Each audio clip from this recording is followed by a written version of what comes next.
Have a good morning दोस्तों। आशा करता हूँ आप सभी का संडे आज बहुत ही ज़्यादा खूबसूरत और बहुत ही मज़ेदार गुजरे।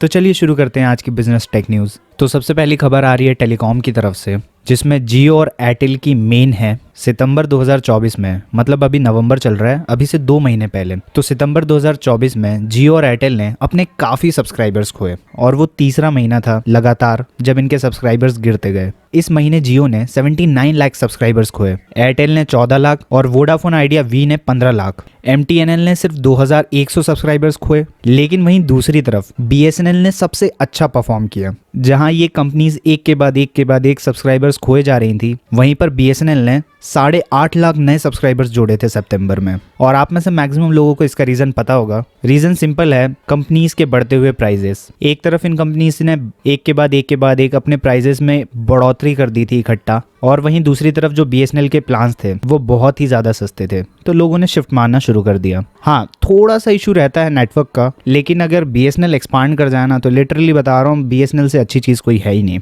यूजर्स को BSNL में बस थोड़ी सी प्रॉब्लम आती है, और अगर ये चीज़ सही कर देना BSNL, तो BSNL इंडिया के कोने कोने में होगा। लिटरली बता रहा हूँ, कोने कोने में होगा। इस वक्त जो टेलीकॉम का टोटल मार्केट शेयर है उसमें जियो के पास सबसे ज़्यादा है 40.20, 40% का मार्केट शेयर सिर्फ जियो के पास है। दूसरे नंबर पर है एयरटेल 33%, तीसरे पे वोडाफोन 18% और चौथे पे है BSNL 7.9%। और मैं बता रहा हूँ, चीज़ें बहुत अनएक्सपेक्टेडली होती हैं। अगर थोड़ा सा इन्वेस्टमेंट सही ढंग से किया जाए और प्लान और स्ट्रैटेजी सही बनाई जाए तो BSNL को छाने में देर नहीं लगेगी। वैसे आप क्या सोचते हो इस चीज़ पर, ये बताओ मुझे।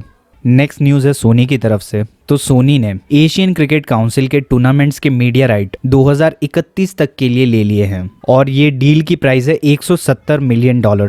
मजेदार बात यह है कि हर बार डिज्नी और रिलायंस भी बिड करते थे, लेकिन इस बार उन दोनों ने बिड ही नहीं किया। और सोर्सेस ने बताया कि ये बहुत अजीब सी चीज़ है कि इन्होंने बिड ही नहीं किया है इस बार। और उसका एक रीज़न ये भी बताया जा रहा है कि इस वक्त जो ये हालात चल रहे हैं, तो इस वक्त ये डील एक ऐसे समय पर हुई है जब इंडिया की मीडिया इंडस्ट्री में काफ़ी चेंजेस हो रहे हैं। रिलायंस और डिज्नी इंडिया के मीडिया एसेट्स का $8.5 बिलियन का मर्जर भी अभी हुआ है, और इंडिया की एंटी ट्रस्ट बॉडी ने कंसर्न दिखाया था कि मर्जर के बाद क्रिकेट ब्रॉडकास्टिंग पर इन दोनों का बहुत ज़्यादा कंट्रोल हो जाएगा। एक ये रीज़न भी सामने आ रहा है। तो इस वक्त सिचुएशन अभी ऐसी है कि IPL और ICC के टूर्नामेंट्स के जितने भी मैचेस होंगे उन सभी पर कंट्रोल फिलहाल में डिज्नी और रिलायंस का है। लेकिन एशियन क्रिकेट काउंसिल ACC के जो राइट्स हैं वो इस वक्त सोनी के पास चले गए हैं, जो कि एक कॉम्पिटिटिव मूव माना जा रहा है फिलहाल में। तो वैसे आपको किस चैनल पर मैच देखना अच्छा लगता है और कौन सा मैच देखना अच्छा लगता है? ठीक है, मतलब वर्ल्ड कप्स तो सभी देखते हैं, बट स्पेसिफिकली बोलूँ तो IPL या फिर विदेशी टूर्नामेंट्स बोलूँ तो इन दोनों में से कौन से ज़्यादा बेटर लगते हैं?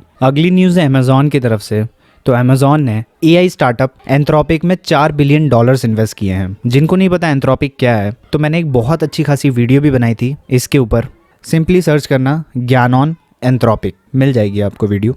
तो $4 बिलियन इन्वेस्ट किए हैं अमेजॉन ने इस कंपनी में, जो कि इस साल की 2024 की AI की रेस में एक बहुत अच्छा खासा मेजर इम्पैक्ट डालने वाला मूव है। इससे पहले भी अमेजॉन ने एंथ्रोपिक में $4 बिलियन इन्वेस्ट किए थे, और अब इस इन्वेस्टमेंट के बाद वो अपनी चीज़ों को डबल कर रहे हैं। लेकिन अमेजॉन इतना इन्वेस्टमेंट कर क्यों रहा है? तो उसका सिंपल आंसर है एंथ्रोपिक का फ्लैगशिप प्रोडक्ट क्लाउड। ये एक जनरेटिव AI चैटबॉट है जो OpenAI के चैटबॉट का कॉम्पिटिटर है। और क्योंकि OpenAI माइक्रोसॉफ्ट के साथ मर्ज्ड है, तो अमेजॉन भी चाहता है इस AI रेस में अपने आप को आगे रखना, इसलिए वो इतनी हैवी इन्वेस्टमेंट्स कर रहा है एंथ्रोपिक में। अभी अगर आप टीवी देख रहे होगे तो शायद आपने एड्स देखी होंगी या फिर न्यूज़ में सुना होगा कि गूगल अपने जेमिनाई को बहुत ही नेक्स्ट लेवल पे एडवर्टीज़ कर रहा है, क्योंकि उसे हल्का फुल्का नहीं, अभी बहुत ज़्यादा डर लगने लगा है OpenAI से। क्योंकि पिछले 20 से 25 सालों से गूगल अपने पैर जमा कर बैठा था इस एडवर्टीजमेंट मॉडल में, और इस वक्त OpenAI गूगल के इस एडवर्टीजमेंट मॉडल को पूरी तरीके से तहस नहस करते हुए दिखाई दे रहा है, और रिजल्ट में गूगल को दिक्कतें आ रही हैं। जैसा कि मैंने बताया है, OpenAI माइक्रोसॉफ्ट बैक्ड स्टार्टअप है जिसने हाल फिलहाल में $6.6 बिलियन रेस किए थे, और उसके बाद OpenAI दुनिया की कुछ चुनिंदा मोस्ट वैल्यूएबल प्राइवेट कंपनीज में से एक बन चुकी है, जिसकी वैल्यूएशन अभी $150 बिलियन से ज़्यादा है। मतलब समझो $150 बिलियन से ज़्यादा हो चुकी है इसकी वैल्यूएशन। लेकिन एंथ्रोपिक में अभी सिर्फ अमेजॉन ने इन्वेस्ट नहीं किया है, गूगल ने भी एंथ्रोपिक में पिछले साल $500 मिलियन इन्वेस्ट किए थे, और उन्होंने प्रॉमिस भी किया था। क्या प्रॉमिस किया था? कि वो आगे भी $1.5 बिलियन इन्वेस्ट करेंगे एंथ्रोपिक में। अगर क्लियरली बोलूँ ना, तो इस वक्त जो मार्केट है AI का, वो एक नेक्स्ट ही रेवोल्यूशन की तरफ जा रहा है। और ऐसे सडनली जो डिसीजंस होते हैं उससे हमें देखने पर इतना ज़्यादा समझ नहीं आता है कि क्या हो रहा है और क्या नहीं हो रहा है। लेकिन जब हम पीछे मुड़कर देखते हैं 5 साल पीछे, 10 साल पीछे, मतलब अगर हम 5 साल आगे जाएं और फिर पीछे मुड़ के देखें तो एक के बाद एक सिनेरियोस जुड़ने लगेंगे और फिर पता चलेगा कि किसका मूव ज़्यादा बेटर था और कौन ज़्यादा आगे गया उस मूव की वजह से, किसको ज़्यादा फ़ायदा हुआ। तो ओवरऑल मैं तो यही समझता हूँ। और आपको क्या लगता है इस चीज़ के ऊपर, ये बताओ मुझे। अगली एक बहुत अच्छी खासी न्यूज़ है चाइना की कंपनीज़ की तरफ से। तो हुआई जो कि एक चाइना की कंपनी है, इसने अपने हारमोनी ओएस के लिए अगले 6 से 12 महीनों में 1 लाख ऐप्स बनाने का टारगेट सेट किया है। अब ये हारमोनी ओएस क्या है?